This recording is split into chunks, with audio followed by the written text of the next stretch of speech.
Arm & Hammer Whitening Gum. No wonder it's in the toothpaste style.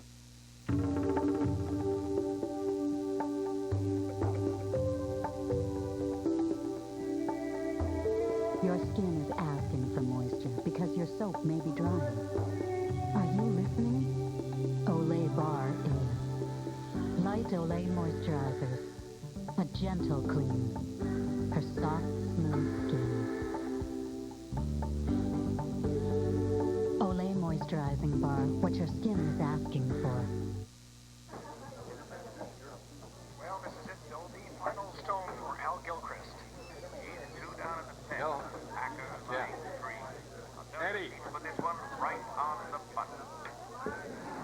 Nice body extension. Good weight. There's the hit. And there's the roll. Now that, folks, that is a great shot. Well, center line for you. This filter was taken from a furnace humidifier. It's completely clogged by calcium and lime deposits. But watch what happens when this filter is dipped in CLR. Clear, the most remarkable household cleaner you've ever used. These same hard water deposits make your shower doors and wall tile dull and nearly impossible to clean. But CLR wipes away even caked-on hard water stains from bathroom tile and shower doors. These calcium and lime deposits cause your shower heads to spray in all directions. But just dip your clogged shower head in CLR and instantly it works like new. Coffee decanters often get so stained they look like they've been permanently etched. But a little CLR makes the stains instantly disappear. Ceramics and plastics don't rust, but the minerals in your water cause rust to form in your bathtubs, sinks, and basins. Now watch how easy CLR wipes away those unsightly stains. Yes, if CLR can clean a filter this badly clogged, then you know how fast and easy it will work for you. At participating Canadian Tire, Home Hardware, Safeway, Co-op stores, Revy Home and Garden, Pro Hardware, Do-It Centers, True Value Hardware, and Zellers.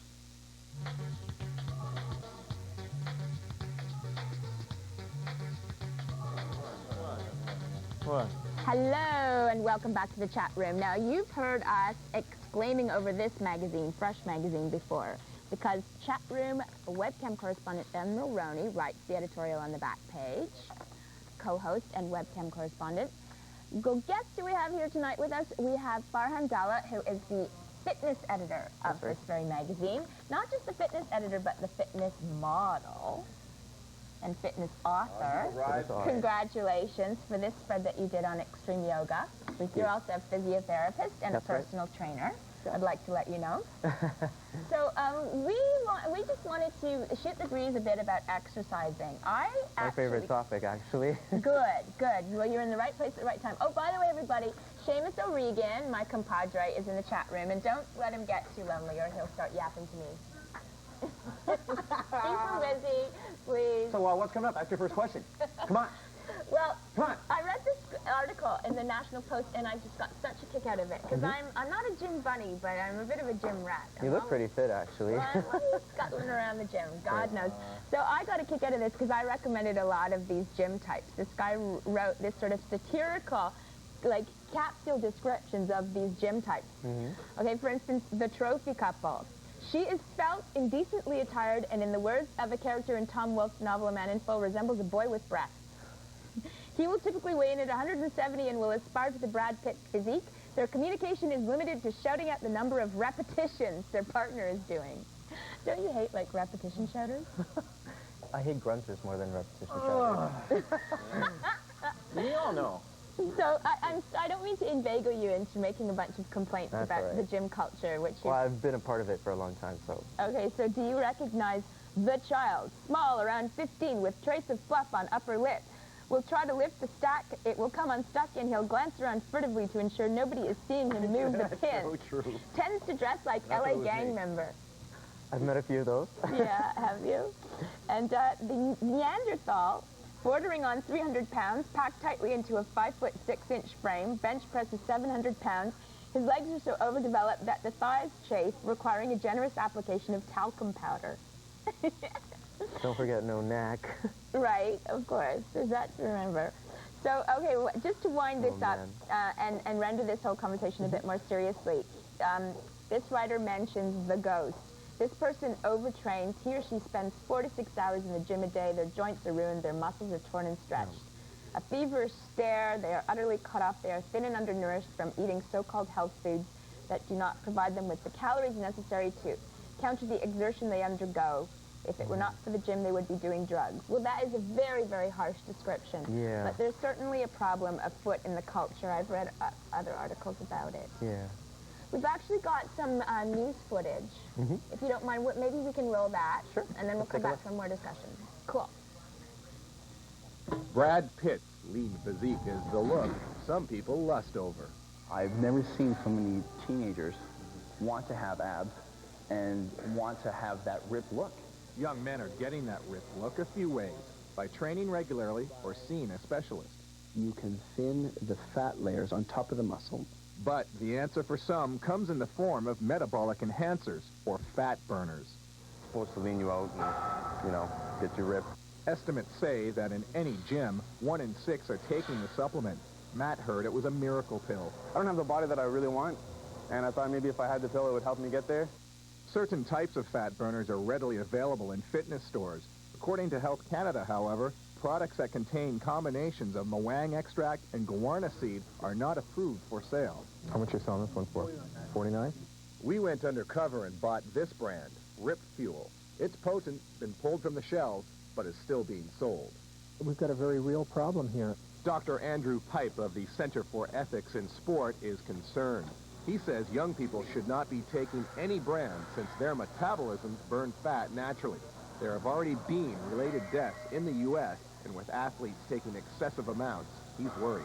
And somehow we have got to get the message out to young athletes that the use of these kinds of products makes no sense, cost them an inordinate amount of money at the same time as they jeopardize their health. You're always hyper, you get the shakes, sweat a lot, and you can't fall asleep very easily. Tommy had been taking it for months, but recently stopped because the pill was making him anxious. Did you do any research on it at all? None at all. None at all. The only research I got was looking at my friend. Which in many sports officials' eyes is a real disappointment. Yeah. Whoa, boy, what's the disappointment is our culture is so schizophrenic. It seems like if there aren't complaints about obesity, Yeah. then there are issues like this. Yeah. How much of this do you encounter? Almost every day. And pretty much, I think it's the availability of the products that makes it so accessible and easy for people like that to attain, plus the misconceptions that the product will provide with them a means towards getting to these unrealistic goals or possible unrealistic goals. So, I'm going to ask one of those boring how much is too much questions, but help set some guidelines for me here, Farhan. Like, what would constitute over-exercising? First of all, you need to look at what the physical signs are that are letting you know that perhaps you are overtraining. There could be psychological consequences as well as physiological ones. The first one you may consider is your progress. If you're stagnating and you're going for a long period of time without seeing any progress, the possible reason for that is that you are in fact overtraining. Your recovery time may decrease. You may become more irritable, mood swings. You may in fact be prone to more and more injuries. You may find that your resting heart rate increases quite rapidly. So a resting heart rate, just when you're hanging around? Just when you're sitting and you're not doing anything and you're not exercising, you may have increases in that resting heart rate, which may again be suggestive that you are overtraining. And overtraining, if we look at it in terms of what exactly it is, it's an imbalance between your training and your rest period. In other words, you're not resting enough. Can you damage your body permanently by overtraining? I guess it would depend on the extent of the injury. Certain injuries can become chronic if they haven't been well attended or treated. There was an article, this woman would spend untold hours at the gym, it seems. She would go for 2 to 4 hours a day, a power step class followed by a high-impact aerobics class, and then some weights would not be out of the ordinary. And she says she doesn't have any hamstrings left. She's still exercising, but low impact. Yeah, I do know people like that, actually. So ethically, how would you handle that at a gym? That is a tough one because I think usually an addiction like that is masking something. So to get a person to change that behavior would require would require to figure out what it is that's happening in that Oh, person's God, life. yeah, so you would, if you were going to take it on, Yeah. you would almost feel like you needed to be a qualified psychiatrist. That's why I wouldn't take it on. But I would refer them to someone who is qualified in that area. I went to a health club for the longest time, and there was a woman who would take aerobics, and her little limbs were the size of matchsticks. Right. And she would be there every day. Mm-hmm. So I guess a lot of this overexercising goes hand in hand with eating disorders, I suppose. It can. Not always, but it can. But as personal trainers or regular fitness leaders, for example, I'm very familiar with who it is that comes to my classes on a regular basis.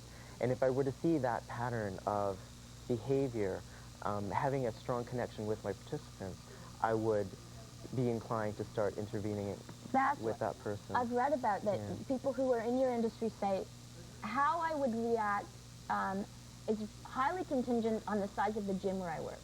And the smaller the gym, the more likely you are to have fostered a relationship with the client, the more likely you are to intervene. That's probably true, but I think a good instructor will make every person in that class feel like it's just them and the instructor.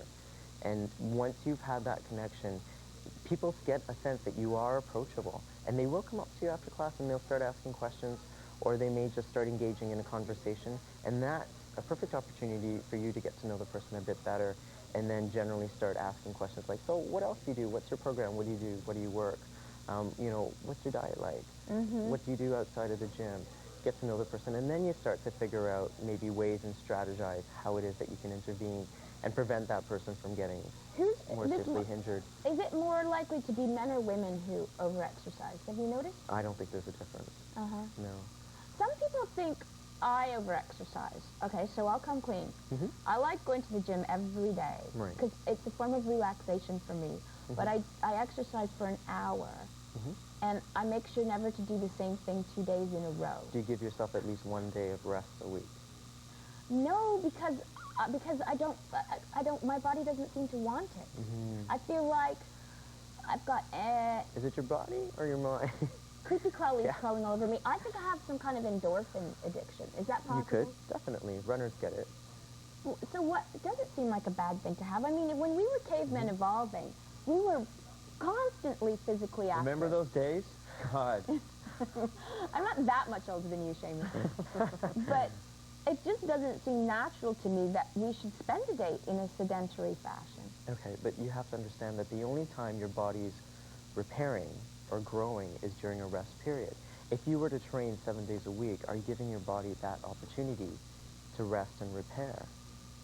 But I don't do the same thing every day. So some days I just go like jogging around. But you're still using muscle. Yeah. Right? Maybe in a different way, but those muscles are still being used. Today you were doing squats, so you were resistance training. Tomorrow you're running. You're still using your leg muscles. So what, you have to have a Sabbath, a muscle Sabbath? Sure, if that's what you like to call it. I don't want to take I've never it. referred it to muscle Sabbath, but that's a good one. I don't push myself very hard at the gym. I go there and kind of play. Like, oh, so you don't really train when you're there. No, I'm not one of those types of... Right. People are You're always just there for who's there, right? I just started drooling, excuse me. Yeah. People come up to me and say, well, right here. sorry. And they go, well, you know, if you put yourself in this position, you'd be working a lot harder and you'd really work that muscle. And I look at them and I say, I don't really want to work it. Right. They're just my toys. Just go there and play with them. And your motivation for going to the gym is a lot different. Yeah, and God knows I don't go to one of those pickup joint gyms. I go to a neighborhood gym. God forbid. Well, So they do exist. a lot of gyms are meat markets, I They suppose. can be. aren't Sure, they can be. And that can be intimidating for someone they? who's Yeah. interested in just doing their thing and leaving. Sure. Yeah. I was looking at just looking at this website called ultrafit with 2Ts.com, and there was just an essay here written on this. But they said that one of the most difficult things about what they call exercise bulimia, excessive exercising, all these other things, is that it's very difficult to pinpoint it or to detect it. But I would imagine if you've got an instructor, that they would, you would be able to detect it. Sure. Especially if it was a client that I was training, and they, they came up to me and said, I want to do more, I want to do more. I've had clients where I've had to just say, you're doing enough, but no, they want to do more. What about the more they wanted to do, the more you get paid, right? Have you some trainers who don't give a damn and who will just go for the dope? I personally haven't worked with any particular trainer who's like that, but I'm sure, you know, that there could be. Just like bad talk show hosts. I'm sure they're out there too, but we don't know any. What about nervous laughter? Energy.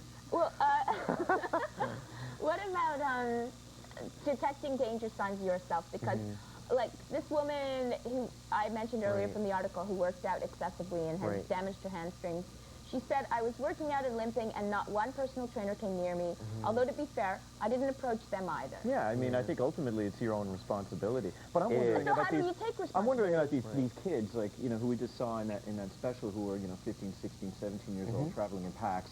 You know, come on, man, 2 more. And they're all, you know, taking these pills. I mean, who's looking out for them other than, I guess, their peers, and they might be providing more pressure. Okay, so my question is, like, we all have to look after ourselves, essentially. You are responsible for yourself. So what kind of danger signs are there for someone like me who's not going to pay any attention to your muscle Sabbath recommendation? So how might I discover that something was wrong? Do you know when you've exercised and you feel really good for the next few days? Okay, that good sense of exhilaration. Well, like, I get that had a every really day. good workout. Well, just imagine that, you know, after a while, all you felt was pain and you felt stiffness and everything hurt and your joints felt sore. Those are warning signs. That's something telling your body that, you know, feeling achy generally, fatigue, starting to lose energy versus feeling more energized after your workouts. Those are all signs that are saying, you know what, you're probably doing too much. Dragging your sorry ass home from the gym. Or mental acuity. It's very important to listen to your body. Your body is always telling you what it likes, what it doesn't like, and it's just a matter of being in tune and learning to decipher between what a good feeling or a good feeling of pain versus one that can potentially lead to harm. The advantage I have is that being a therapist, I see the type of injuries that people get. And so I'm more inclined when I'm training people to train them in such a way to prevent them from ending up in the clinic. Right. But you have to make sure you're in good shape. I make sure I'm in good shape. Well, you are. And I do have to listen to my body as well. Because I've gotten to that point where, you know, I had to come to that realization that I was training too much at one point when I upped it in the weight. So often do you rest? What, do you take, like, work 2 days, work out 2 days, rest a day, work out 2 days? How do you... It can fluctuate depending on my presenting schedule and, you know, which conferences I'm at. But in general, I make sure I get 2 days of rest a week. Okay. Yeah. Oh, in a row? Good for you. Not necessarily in a row, but it can be. Okay. It can be. All right. But wear the ants in pants, though. I can't bear having ants in my pants. Roberto never takes a day of rest. Oh, no. Hi, Roberto.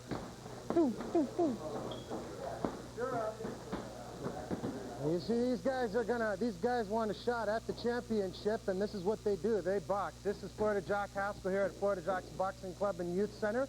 Let's work in the plug right now. You've got a benefit for the Canadian Boxing Hall of Fame coming up? Absolutely. March the 30th, Friday night, 8 p.m. There will be a amateur card here. It's a fundraiser for Canadian Boxing Hall of Fame. Okay, we'll give you more information about that. I'll talk to you. Who's this fine-looking fella right over here? This is Donnie Clark Jr. He's got 2 more amateur fights, and he's turning pro in the cruiserweight division, and we're looking for some great things from Donnie. Donnie, you got a minute? Come over here to me. How you doing? How are you? Congratulations on turning pro. Thank you. Listen, you train, how much do you train a day? Once a day, 6 times a week.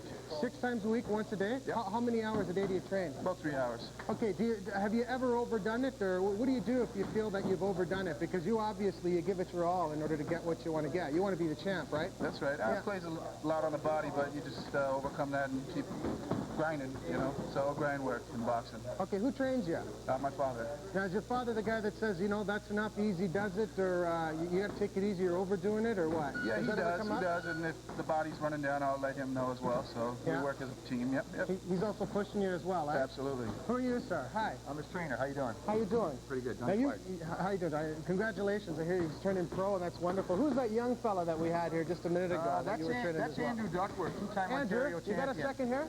Come on over here, Andrew. How are you? He's leaving for the provincials on Saturday morning. He's finally going to qualify, we hope, for the nationals. That's He's amazing. two-time Ontario champion. Two-time Ontario champion. How many years have you been training? 6 years. 6 years. You love boxing? Yeah. You want to be champ? Of course. Do you ever think that you overdo it? Like, how much are you training every day? About 2 hours. 2 hours a day every day, 7 days a week? Just about, sometimes 3, sometimes 4, you know. It could be any day. You got to push yourself really to get to where you want to be? Yeah. Do you know when enough is enough and to take it easy? Yeah. How do you know? Like if I've done enough sparring, I'll be like tired out and stuff. Yeah.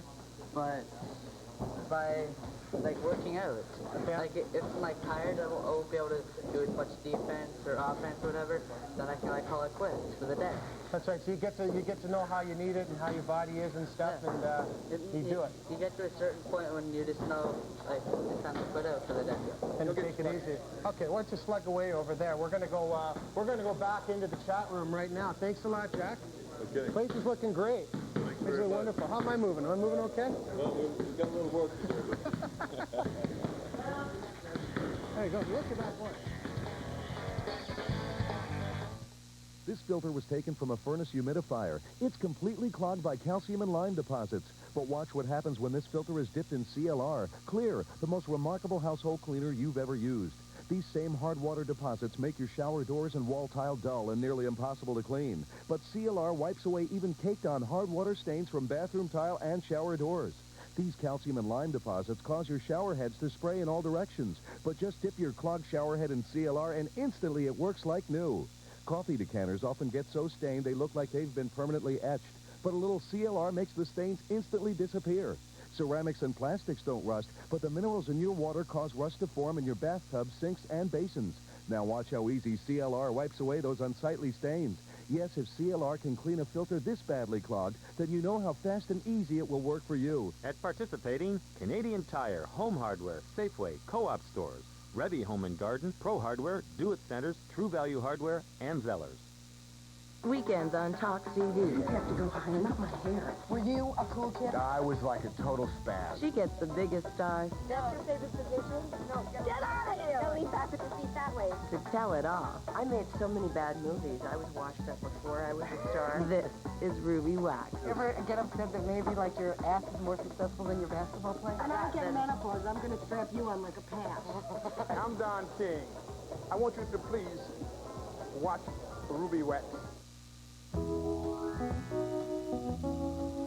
Now look in the mirror and see brand new girl. Introducing brand new collections from Pantene. Now 5 new specialized Pantene Pro V collections.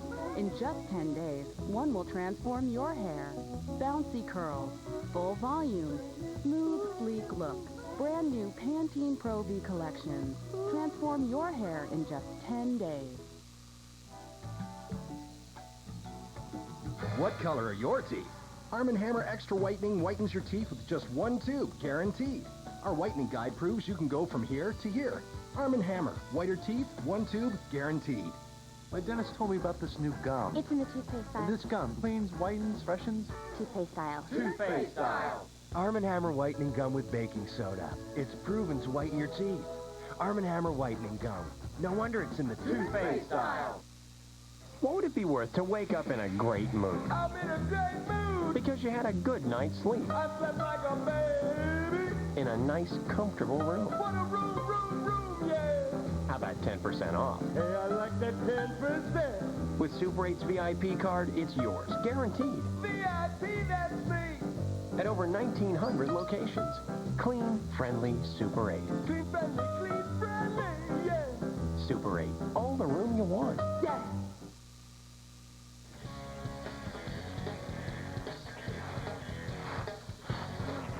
Welcome back to the chat room. We're talking fitness and exercise with Farhan Dalla, who is the fitness editor of Fresh magazine.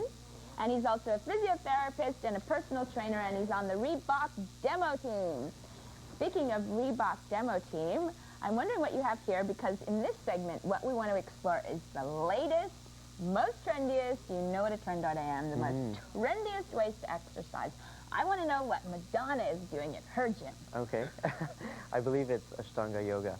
Oh, still that? I think it's still that, yeah. That same old thing? Yeah. Except we've now learned from Madonna and taken yoga to a different level, so I'll show you some things later on about All that. right. Well, where do you want to start? Okay, well, let's start off with this new toy here that Reebok has brought out. It's called the Core Training System.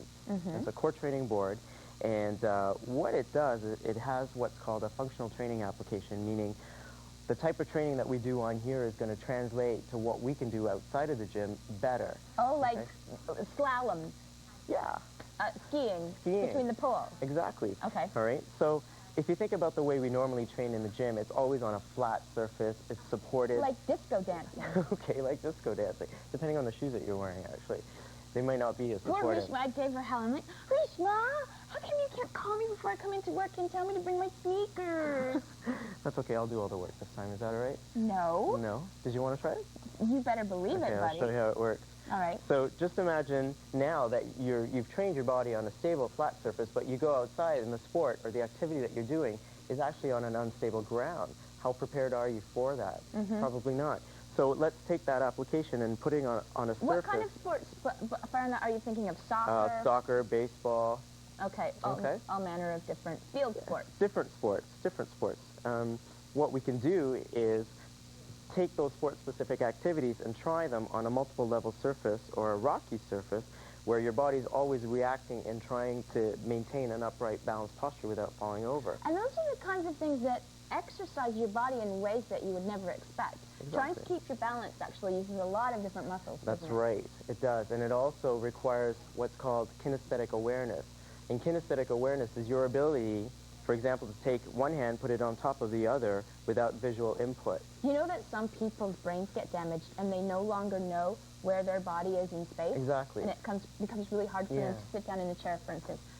A neuromuscular condition that causes that actually is multiple sclerosis. Woo! Oh boy. They lose kinesthetic awareness. So this board actually has 3 axes of rotation. It has a side-to-side, a front and back, and then a vertical one that actually twists and rotates, right? And most people train their abs lying down, right? But most of the time when we're using our abs, they're in an upright position, standing. So this actually has a better functional application, meaning we're training the way we're using our bodies in real life.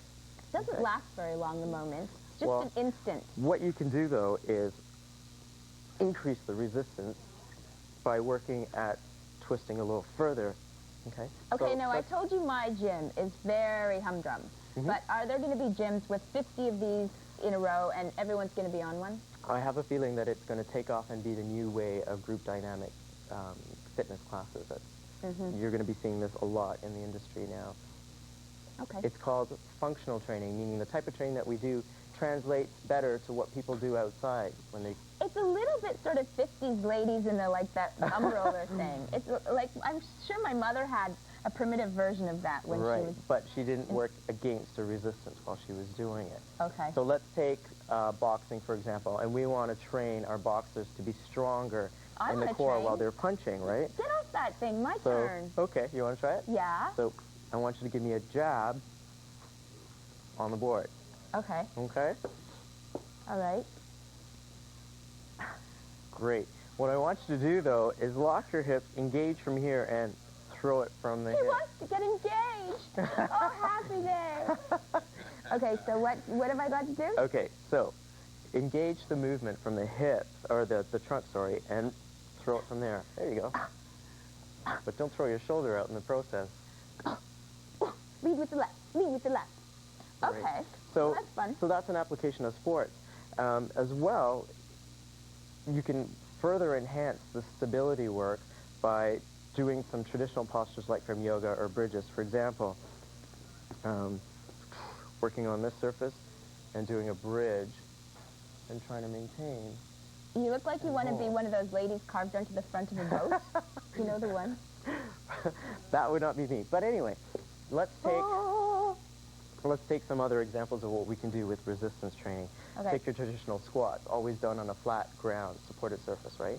But in the wintertime, when you have to bend, pick things up, the snow is actually not exactly supported or flat. So in order to be better at, for example, picking things up, we want to train and do our squats on an unstable surface, right? Bend down, be able to pick things up. Okay, my turn, my turn. All right, you want to try that? Yeah. I love these, like, day glow weights of yours. Do they come in pink? I'm not sure. You didn't think I'd find it that easy, did you? Oh, actually, considering you look pretty fit, I thought you'd have no trouble at all. Did I do it right? You did it right. Okay. traditional squat, isn't it funny to think of something like a squat having a Right. tradition? Okay. What What's else can we this do? big ball? This is called a stability ball. All right. Okay. Again, it's another form of a training aid that enhances our ability to use our core stabilizers. Mhm. Okay. Traditionally, for example, when you're training on a bench press or any form of equipment, you're seated, you're supported, you're strapped. The bench is actually supporting you while you're pushing and pulling. Right. The problem is when you train like that, you create a weak link between what you can stabilize and what you can push. Mhm. So if I'm sitting supported and I'm benching 180 pounds, but I'm standing and I'm pushing a fridge without that support, there's a weak link between what I can push in the gym and what I can push in the real Okay, surface. so people see these at their gym and they're Right. never quite sure what to do with them. Here. So let's just show the Okay, people. so let's take that bench press now, Mhm. all right, and use the ball for my bench. Okay, so now what I'm doing is I'm in fact using my own body's postural stabilizers to support me while I'm performing my dumbbell press, rather than using Oh, the don't be support so hard on yourself. of a bench. All right? Excellent. Okay. They're not just Is that used the for like abdominals. that's the best thing you could do with the big ball? There's quite a few other things that we could do. We haven't got time. I know. We haven't got time because we have a special surprise. We've got a caller on the line, Ms. Vanya. Hello. Hi, thank you so much for joining us. Well, thank you for having me. Well, I'm going to go and collect my notes because I'm taking this very seriously. Vanya Mondi, exotic dance instructor. You got it. So- One of the only ones in the world. Apparently so. Now, Vanya, you teach pole work, floor work, flexibility, all important facets of exotic dancing. Yes. Now, you say theater is the soul of your show. Yeah, I really try and turn the exotic dancing performance more into a theatrical show. More than just getting naked, but actually putting some effort and some art into it. Well, we're doing a fitness segment right now. So is there any way that your theatrical and soulful show could kind of work on our behalf to help us get in shape? Oh, most definitely. For the average person that doesn't have a pole in their house, well, of course, you can always install one. But generally, if you're dancing and you're being focused on how you're looking when, even if your clothes are not even coming off, but just how you're moving, because a lot of it may have to do with, say, moving your hips and your abs and just really slow, sensual movements. You're very conscious on how you're moving your body. And most of the time, your tummy will be tucked in, your chest is up, and you're poised very well. And doing that over a period of time, you're going to improve your posture and just how you feel and look at yourself. Yeah, I mean, you don't see many exotic dancers walking around all saggy-shouldered, do you? No, It's not you leave good that for the to the boobs. men. Absolutely not. So, tell me, Vanya, like, what exercises could you recommend to us right here in our studio? Anything you could suggest? Like, I've kind of got a pole over here. I could go and play with it. Oh, do you? Yeah. Okay, well, the first pole move that I usually teach people is called the fireman. Oh, yeah. So just pretend that you're basically a fireman and you're spiraling down the pole. Well, it's kind of too fat for that. Oh, is it really like a pillar you have there? Yeah. Okay, well, if you've got a pillar, then what you can do is try doing stuff where, say, you lean your back up against it, Mm-hmm. and you do slow body waves with your body. And you Oh, with my body. Okay. Yeah. So you may want to start with your chest coming up, then your stomach, and then your hips. And as your hips are forward, your chest is back. And you do like a body wave, like a snake. Right. I see you've got a special, like attaining a raise. Like, what exercise would that be, attaining a raise? Oh, for attaining a raise, if you're an actual dancer, stuff that you could do would be having theme shows or win some contests or do magazine work. Stuff like that. Stuff that make you more credibility as ability. Oh. But that has nothing to do with really getting in shape. So I guess if you were in shape rather than 250 pounds as a dancer, you probably would get a higher show price. Now, you also, like, Vanya has a, like, you offer to go to shows and evaluate. Exactly, yeah. If a dancer is new and she just wants to know if she's doing okay, I'll come down and I'll just write down the good and bad points about her show. And maybe a dancer's been around for 5 or 6 years and just wants something new. Go to their show and I'll watch it. And then from there, maybe the next morning, we'll go over what I saw and how she can change her show or add to her show to make it more exciting for her or the audience. Well, you are very well qualified, having been Miss Nude BC. Miss Nude Western Canada, North American Exotic Dance Champion, Canada's Rookie of the Year, Canada's Western Champion, Canada's Edmonton Champion, and Miss Nude Amateur World. Yeah, it was a busy year. Sure, I can't believe you made Rookie the same year you made Miss Amateur World. I know, it's quite amazing. That was back in 1995, and I actually danced for only 15 months. And from that point on, I just kind of went on to start teaching. Okay, well, let's say we don't have a pole. Okay. We're just here in, like, the open turf. Yeah. What could we do to improve our fitness and our exotic dancing at once? Well, what you could probably do is just start with putting some music on and moving to that. And what you'd like to do is get a mirror, some music, if you can, a pair of high heels, because that really helps your calves, and just walking to the beat of the music and just starting to feel good about yourself. And then what you want to do, the main thing, is trying to look like an exotic dancer, is to be really smooth in your movements. So practice going from a standing position to the floor. What about some of our chat room music? Can we use some of that? All right, Sure. not too loud because I want Fania to, like, talk us through this. Fran, feel free to join in. Okay. Okay, so I'm just walking around as soon as I can hear the music. Okay. Feeling good about myself. That's heard. Any other suggestions? Yeah, so you're walking, and what you can do now is just take your time and just slowly go down, bending your knees, but you're squatting, and slowly then roll back up. So you're kind of putting your hips side to side.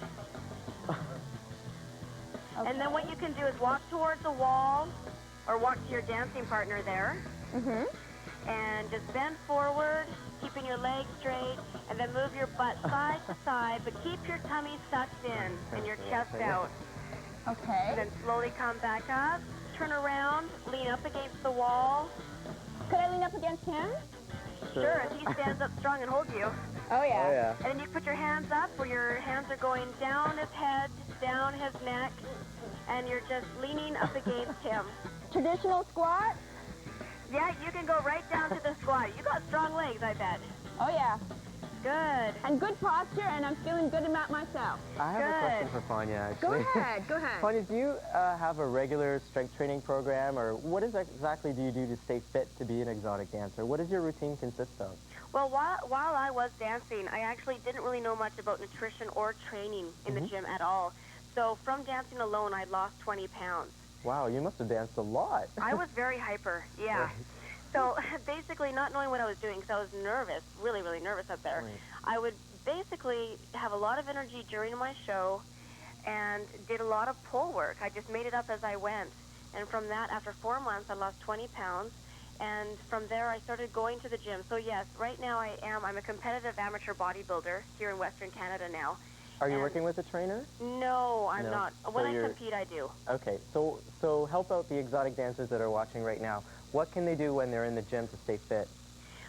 The main thing, I guess, would be to do a total over-body workout. If you don't have a lot of time in between shows, doing something like the circuit is fine. If just ask the person at the front desk at your gym Right. what the circuit is. And how many hours do you spend in the gym at a time? Because we've been talking about overtraining. Oh, so yeah. I I'm- mean, her dancing would already be a workout, I would right? think so. Yeah, most dancers are already getting a pretty good workout, but they're not doing a lot of resistance training. I mean, Right. pull work can be some resistance, but it's not the same as lifting weights. And so what I would suggest is the dancer may be doing 20 to 30 minutes of weights in the gym, and then maybe just 20 minutes of cardio. And I that's also fine would- for anybody. Fania, you have a video nutrition for the dancer. I was just wondering, like, is that a lot of hot dogs or what? Well, if you're going to have a hot dog, skip on the bun. I'm totally an advocate of high protein, high What, skip fat, on the low bun? carb. Well, yeah, I mean, unless it's like a whole wheat bun, but generally breads, because it is a process that's man-made, it's hard for our bodies to digest. If you take 2 weeks and get rid of your breads and pastas, and you go back to them, you'll guarantee to have a sore stomach. So you're an advocate of high protein, low carb diet? Is Yeah. that right? Yeah, I mean, it's important to keep carbs with every meal, but generally people overdo it. Well, Fania, thank you ever so much. Yeah, thanks a lot. You're welcome. And please visit me at exoticdancelessons.com, everybody. Right on. Thank you. We've got the website up, as a matter of fact. There Oh, you are, great. in all your glory. Thank you very much. That's pretty sick. Bye, Fania. Bye-bye. So, listen, like I hustled you off the ball. Yes. But truth be told, when I do see these at the gym, I often want to show off. Okay. And look like one of those fitness experts. So I got you to do, like, let's see, what did we do? We did this thing, right? That. Right. Okay, so what else did we do? Okay, so we could actually do some yoga moves using the ball. Okay. Okay, for example, the triangle pose. Let me just move this. Oh, I thought that was going to be an exercise that you had to pick that thing up. It is actually pretty heavy. So let's take a traditional yoga pose and see how we can challenge ourselves a little bit more, right? And it's actually a good form of stretching, balance training, integrated strength and stability training all in one.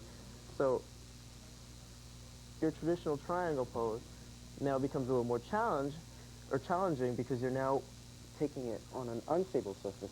If you consider yoga in general is usually done on a flat, stable surface, but once you apply the same principles on something that's a little more unstable, it makes you work a little harder. And it's fun. It's a lot more fun. Everybody loves a ball. Yeah. Morale, our senior producer, was telling me that at his gym, there's karaoke spinning classes. Okay, you're going to have to explain to me what that is. In LA. In LA. Everything starts in LA. Do you know Spinning originated in LA, actually. Have you heard of anything else completely wacky, dude? Yeah. Crunch Fitness in the States have a no judgments attitude. If you want to swing from the ceilings hanging from ropes and you want to start a class, then by all means you can do that. And that actually became one of the classes. What, hanging from ropes? Hanging from ropes from the ceiling, yeah. And so you'd climb up and down the ropes? Yeah. You know what I remember sometimes in gym class when I was 9 years old? They would hang ropes from the ceiling of the gym, which was, 3 stories worth of ceiling. And I would climb right up to the top when I was 9 and take a look around at my class and then climb all the way down. It's kind of like the same thing. But Jungle do little gym. kids still get to do that sort of thing? I don't know. I haven't been into the schools recently. It's 9 years. I know. Not since I was a student. I can't begin to fathom how dangerous that must have been. Anyway, sorry, I interrupted you. No, so that's okay. So what other wacky kind of things? Wacky crazy.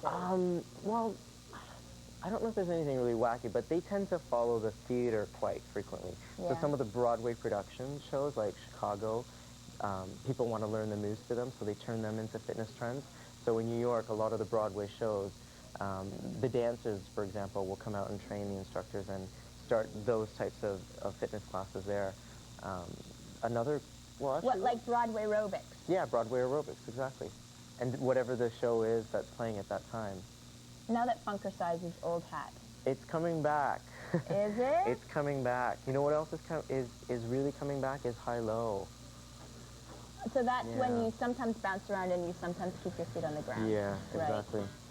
But what you're going to be seeing more of in our gyms right now is the integration of mind-body training into your traditional aerobic classes.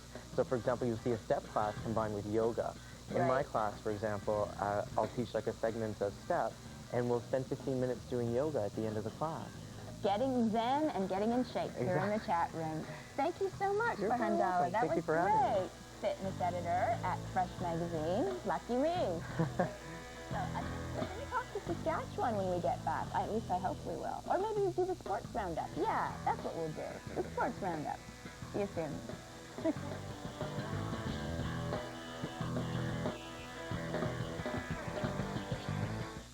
$5.99 per minute, must be 18 for entertainment only. Sponsored by Access Resources. The magic of the tarot comes alive for you. All